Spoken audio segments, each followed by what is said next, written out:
find out where he got his gun? Just from, no, he was not caught. I had to bring the twins down to the grand jury to speak because he had a mask on. We can't ID him.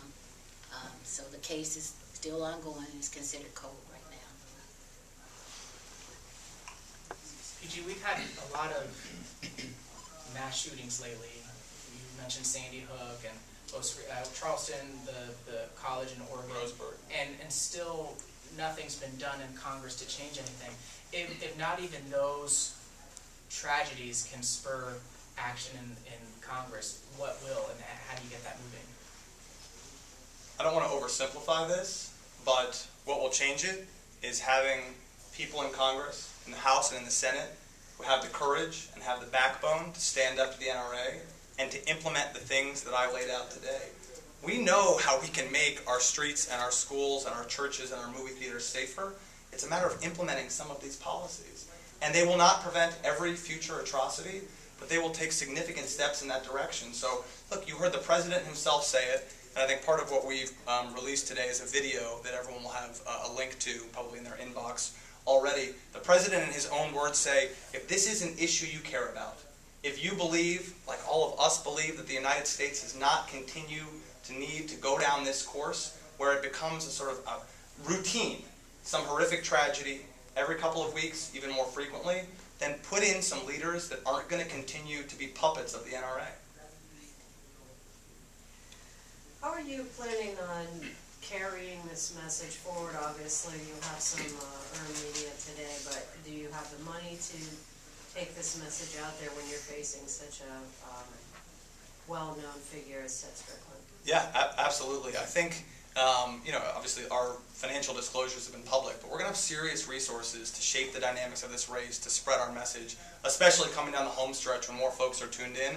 But in addition to that, we're going to take the message, especially from today, and take it all around the state, to local communities, to neighborhoods, to groups, to the media in cities and smaller communities. So absolutely, this is something that we're going to make a defining issue in this campaign, because the reality is, you have Ted Strickland and Rob Portman together on one side of the issue, and you have me on the other. Let me add one other thing to that, because as Andy said, this is a conversation that we've been had before, but I really do believe that the country is starting to come to a turning point where people feel like enough is enough. It is insane that we continue to live like this. It's insane that we let people with violent histories get their hands on military-style assault weapons.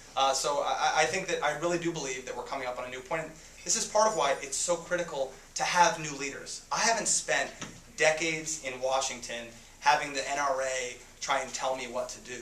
That's probably a big, in addition to my knowing everything I've said today is the right thing to do, I'm not afraid of the NRA. I'm not used to the culture of Washington. I think that's a huge plus in this race, and I think it's probably why I am the one person in the Ohio Senate race who has the courage to say the things that are happening today.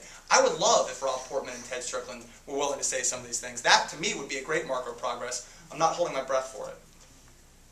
You're obviously running for the primary now, not for the general election. Is there a difference between the primary voter, the Democratic primary voter, and the general election voter on this issue? I think you'd have to talk to individual voters. I mean, as I said, a majority of gun owners support so many of the reforms that I talked about today. So this is something that I'm going to continue to make a big and strong message clear into winning the general election next November.